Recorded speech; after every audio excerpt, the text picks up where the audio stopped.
అక్షయ్ ముక్కుపుడక తీసుకుని వెళ్ళి వేదవతికి చూపిస్తూ ఉంటుంది. ఇక కుటుంబ సభ్యులంతా కూడా ముక్కుపుడకను చూసి షాక్ అవుతారు.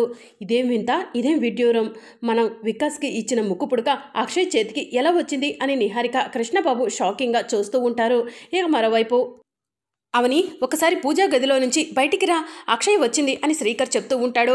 అక్షయ ముక్కుపుడక కూడా తీసుకొచ్చింది అని శ్రీకర్ అవనికి చెప్తూ ఉంటే అవని హారతి కర్పూరాన్ని కింద పెట్టి పరిగెత్తుకుంటూ అక్షయ్ దగ్గరకు వచ్చి, అమ్మ అక్షయ ఎక్కడికి వెళ్ళిపోయావు, నీ కోసం ఎంతసేపటి నుంచి ఎదురు చూస్తున్నామో తెలుసా అని అవని అడుగుతూ ఉంటుంది. అమ్మ ఇదిగో అమ్మ ముక్కుపుడక అని అక్షయ అవనికి ముక్కుపుడకను చూపిస్తూ ఉంటుంది. ముక్కుపుడక నీ దగ్గరకు ఎలా వచ్చింది అక్షయ అని అవని అడుగుతూ ఉంటుంది. నిహారిక పెద్దమ్మ వాళ్ళ చుట్టము వికాస్ ఉన్నాడు కదా, నన్ను అప్పుడు భైరవ్ కూడా అప్పచెప్పాడే ఆ వికాస్. నేను గుడిలో నుంచి బయటికి వస్తూ ఉంటే కారులో నుంచి దిగి ఎవరితోనో ఫోన్లో మాట్లాడుతూ ఉన్నాడమ్మా, ముక్కుపుడక గురించి మాట్లాడుతున్నాడు. నేను ఆ వికాస్ మాటలు విని చింటూ నేను ఇద్దరం కలిసి వికాస్ని ఫాలో అవుతూ వెళ్ళాము. వికాస్ మమ్మల్ని చూసి కావాలని కింద పడేశాడు. స్పృహ తప్పి మేము కింద పడిపోయాము. ఆ తరువాత మేము ముక్కుపుడక ఎలాగైనా సరే మా చేతికి దక్కాలి, తప్పు చేసిన వాళ్ళని శిక్షించాలని అమ్మవారికి మొక్కుకొని ముక్కుపుడక కోసం వెళ్తూ ఉంటే రామచిలుక ముక్కుపుడకను తీసుకొచ్చి మా దగ్గర పడేసిందమ్మా. అలా ముక్కుపుడక మా చేతికి వచ్చింది అని అక్షయ అవనికి చెప్తూ ఉంటుంది. ఇది నిజంగానే మహిమలా ఉంది అని కృష్ణబాబు మనసులో అనుకుంటూ ఉంటాడు. నా కూతురు అక్షయ్ చెప్పిన మాటలు విన్నారు కదా, ముక్కుపుడక నా కూతురు దొంగతనం చేసింది అన్నారు. నా కూతురు దొంగతనం చేయలేదని ఇప్పటికైనా నమ్ముతారా? ఏయ్ నిహారిక, ఇదంతా నీ కుట్రే కదా, దొంగ సోదెమ్మను పెట్టి నా కూతురికి ముక్కుపుడక పెట్టుకొని పడుకుంటే మంచి జరుగుతుందని చెప్పించావు. నా కూతురు ముక్కుపుడక పెట్టుకొని పడుకున్న తర్వాత దాన్ని దొంగలించి వికాస్కి అప్పజెప్పావు. ఇదంతా నీ కుట్రే కదా అని అవని నిహారికను అడుగుతూ ఉంటుంది. ఏయ్ అవని, పిచ్చి పిచ్చిగా మాట్లాడకు, మీరు తప్పు చేసి ఆ నిందను నాపై వేయాలని చూస్తున్నారేంటి అని చెప్పి నిహారిక అడుగుతూ ఉంటుంది. అవునమ్మా, ఇదంతా కూడా నిహారిక కృష్ణ అన్నయ్యల పనే అని శ్రీకర్ చెప్తూ ఉంటాడు. ఒరేయ్, మా గురించి అలా మాట్లాడితే ఊరుకోము అని కృష్ణబాబు చెప్తూ ఉంటాడు. అత్తయ్య, ఇదంతా నిహారిక కుట్రనే. ఇప్పటికైనా నా కూతురు అక్షయ్ ఏ తప్పు చేయలేదని నమ్ముతారు కదా, ఇక మీదటైనా తొందరపడి మాటలు అనవద్దు, నా కూతురుపై మాటలు విసరొద్దు అని అవని చెప్తూ ఉంటుంది. మీరు ఎన్ని చెప్పినా కూడా నేను ఎప్పటికీ మిమ్మల్ని నమ్మను అని చెప్పి వేదవతి చెప్తూ ఉంటుంది. వేద, ముక్కుపుడక ఎలాగైతే ఏంటి, మన చేతికి వచ్చింది, ఇప్పుడు గొడవలు అనవసరం, ముక్కుపుడకను తీసుకెళ్లి పూజ గదిలో పెట్టు అని ప్రసాదరావు చెప్తూ ఉంటాడు. ఇక వేదవతి పూజ గదిలోకి వెళ్ళబోతూ ఉంటే, అత్తయ్య ఒక్క నిమిషం ఆగండి అని చెప్పి లావణ్య చెప్తూ ఉంటుంది. ఇక లావణ్య పసుపు నీళ్లు తీసుకొచ్చి అపవిత్రమైన ముక్కుపుడకను పవిత్రం చేసి పూజ గదిలో పెట్టండి అత్తయ్య అని చెప్పి పసుపు నీళ్లతో ముక్కుపుడకను కడిగి వేదవతి ముక్కుపుడకను తీసుకెళ్లి పూజా మందిరంలో పెడుతుంది. అమ్మా అన్నపూర్ణాదేవి, నీ ముక్కుపుడక ఎలాగైనా నీ దగ్గరికి రప్పించుకుంటావని నాకు తెలుసు, కానీ ముక్కుపుడక ఏమైందోనని చాలా ఆందోళన పడ్డాను. అక్షయ అవని ప్రవర్తన నీకు తెలుస్తుంది కదా, వాళ్ళిద్దరిని ఎందుకమ్మా క్షమిస్తున్నావు, వాళ్ళిద్దరిని క్షమించకు, వాళ్ళిద్దరికి శిక్ష పడేలా చెయ్యి అని వేదవతి అమ్మవారికి నమస్కారం చేసుకుంటూ ఉంటుంది. ఇక వేదవతి నమస్కారం చేసుకొని పూజా మందిరంలో నుంచి బయటకు వస్తుంది. ఇంకా మరోవైపు లావణ్య చింటూని పక్కకు తీసుకెళ్ళి, ఒరే చింటూ, అక్షయ్తో ఎందుకురా సమాసం చేస్తున్నావు, ఆ అక్షయ్తో నువ్వు స్నేహం చేయొద్దు అని చెప్పి చెప్తూ ఉంటే, నువ్వు చెప్పావు కాబట్టి నేను స్నేహం చేస్తాను అక్షయ్తో అని చింటూ చెప్తూ ఉంటాడు. ఓ, వీడికి రివర్స్లో చెప్పాలి కదా అని లావణ్య మనసులో అనుకుని, ఒరే చింటూ, నువ్వు అక్షయ్తోనే స్నేహం చేయి, శౌర్యతో స్నేహం చేయొద్దు అని చెప్పి చెప్తూ ఉంటే, సరే అత్తయ్య, నువ్వు చెప్పినట్టుగానే చేస్తాను, అక్షయ్తోనే స్నేహం చేస్తాను అని చెప్పి చింటూ చెప్తూ ఉంటాడు.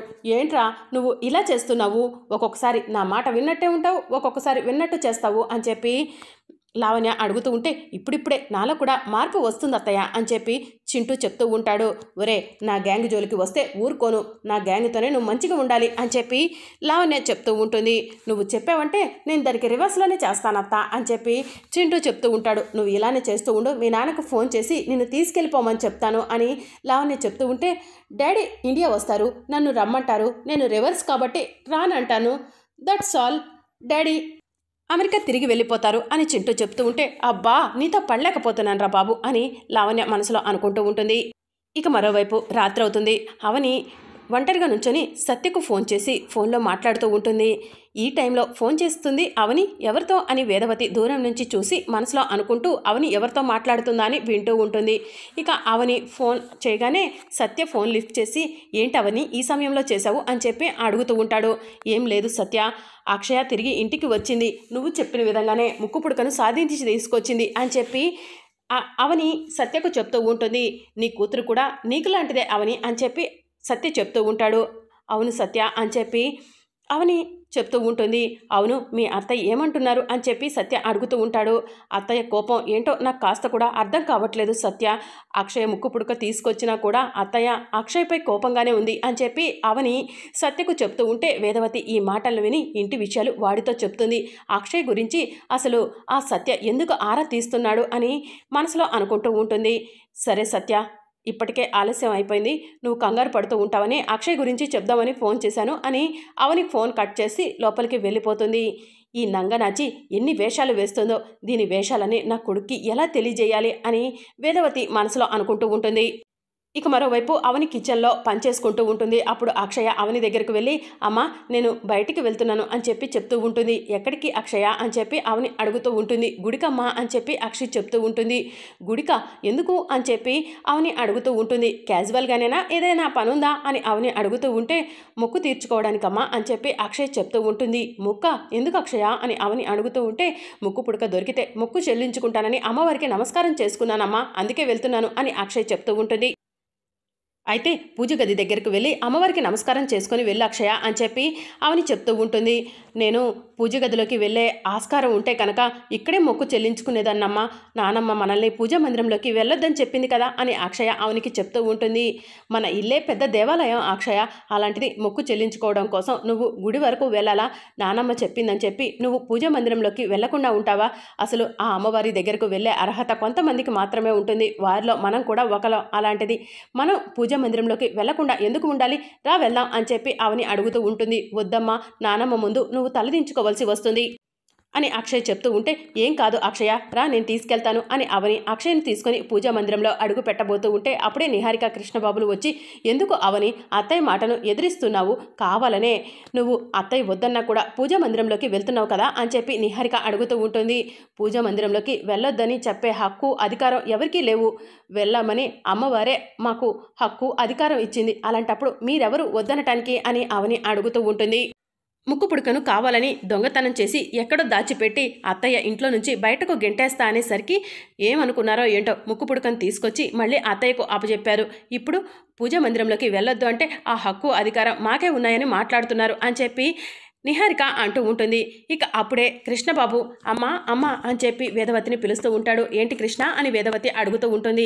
అవని అక్షయ్ను పూజా మందిరంలోకి వెళ్ళొద్దని చెప్తుంటే అవని అక్షయ వినకుండా పూజా మందిరంలోకి వెళ్ళిపోతున్నారమ్మా, నీ మాటను ధిక్కరిస్తున్నారు అని శ్రీకర్ చెప్తూ ఉంటాడు. ఏంటి అవని, ఇది నా శాసనం అని నీకు అర్థం కావట్లేదా? పూజా మందిరంలోకి వెళ్ళొద్దు అని వేదవతి చెప్తూ ఉంటుంది. నేను కూడా పూజా మందిరంలోకి వెళ్తానని మీకు ముందు చెప్తున్నాను అత్తయ్య అని చెప్పి అవని చెప్తూ ఉంటుంది. ఎందుకు ఇలా మొండి పట్టుదల పడుతున్నావు అవని? ఇది నీకు గౌరవం అనుకుంటున్నావా, లేకపోతే మంచి పేరు తెచ్చి పెడుతుంది అనుకుంటున్నావా? నువ్వు నా దృష్టిలో చెడ్డదాని అవుతున్నావు అని వేదవతి చెప్తూ ఉంటుంది. అయినా పర్వాలేదు అత్తయ్య, నా కూతురు అక్షయ్ కోసం నేను ఏం చేయడానికైనా వెనకాడను అని అవని చెప్తూ ఉంటుంది. ఇక అప్పుడే ప్రసాదరావు వచ్చి వేద మొక్కు చెల్లించుకోవడం కోసం అక్షయ్ పూజా మందిరంలోకి వెళ్తా అంటుంది. నువ్వు చిన్నపిల్లలా చేస్తావేంటి? వాళ్ళంటే చిన్నపిల్లలు అని చెప్పి ప్రసాదరావు అంటూ ఉంటాడు. అమ్మ అక్షయ, నువ్వు పూజా మందిరంలోకి వెళ్ళి అమ్మవారి ముందు దీపం పెట్టు, వేద ఏమి అందు అని చెప్పి ప్రసాదరావు చెప్తూ ఉంటాడు. ఇక అవని అక్షయ పూజా మందిరంలోకి వెళ్ళి అమ్మవారి ముందు దీపం పెడతారు. ఇక వేదవతి కోపంగా పక్కకు వెళ్ళిపోతుంది. ప్రసాదరావు వేదవతి దగ్గరకు వెళ్ళగానే అక్షయ్కు సత్యకు అవనికి మధ్య ఏదో సంబంధం ఉంది, వాళ్ళ మధ్య ఉన్న ఫ్రెండ్షిప్ గురించి మీకు తెలిసి కూడా మీరు అక్షయ్ను పూజా మందిరంలోకి ఎలా పంపించారండి అని వేదవతి అడుగుతూ ఉంటుంది. నీది అంతా అనుమానం అని నేను చెప్తున్నాను కదా వేద, ఎందుకు అనవసరంగా అనుమానంతో జీవితాలను నాశనం చేయాలని చూస్తున్నావు అని ప్రసాదరావు అడుగుతూ ఉంటాడు. నాది అనుమానం కాదండి, శ్రీకర్ ఫ్రెండ్ దిలీపే ఆ రోజు పల్లెటూరులో నాకు చెప్పాడు అని చెప్పి వేదవతి చెప్తూ ఉంటుంది. అందుకు ఆధారాలు కూడా ఉన్నాయి కాబట్టే నేను ఇలా మాట్లాడుతున్నాను అని వేదవతి చెప్తూ ఉంటే ఆ దిలీప్ నెంబర్ నీ దగ్గర ఉందా? దిలీప్తో నేను మాట్లాడతాను అని ప్రసాదరావు అడుగుతూ ఉంటాడు. ఉందండి, ఆ రోజు పల్లెటూరులో దిలీప్ నెంబర్ తీసుకున్నాను అని వేదవతి చెప్తూ ఉంటుంది. ఏది కాల్ కలిపివు అని ప్రసాదరావు అంటాడు. వేదవతి దిలీప్కి కాల్ కలుపుతుంది. అప్పుడు దిలీప్ వాళ్ళ ఇంట్లో పనిచేసే పనమ్మాయి ఫోన్ లిఫ్ట్ చేస్తుంది. దిలీప్ లేడమ్మా అని ప్రసాదరావు అడుగుతూ ఉంటే నేను ఇంట్లో పనిచేసే అమ్మాయినండి, దిలీప్ సారు క్యాంప్ ఉందని సింగపూర్ వెళ్ళారు అని చెప్పి పనమ్మాయి చెప్తూ ఉంటుంది. సరే అమ్మా, దిలీప్ వచ్చిన తర్వాత శ్రీకర్ వాళ్ళ నాన్న ప్రసాదరావు ఫోన్ చేశాడని చెప్పు అని చెప్పి ప్రసాదరావు చెప్తూ ఉంటే ప్రసాదరావు గారా, సరే అండి చెప్తాను అని పనమ్మాయి చెప్తూ ఉంటుంది. మరి అప్కమింగ్ ఎపిసోడ్లో ఏం జరగబోతుందో తెలుసుకోవాలనుకుంటున్నారా? అయితే ఛానల్ను సబ్స్క్రైబ్ చేసుకొని సపోర్ట్ చేయడం మర్చిపోకండి. Thank you for watching.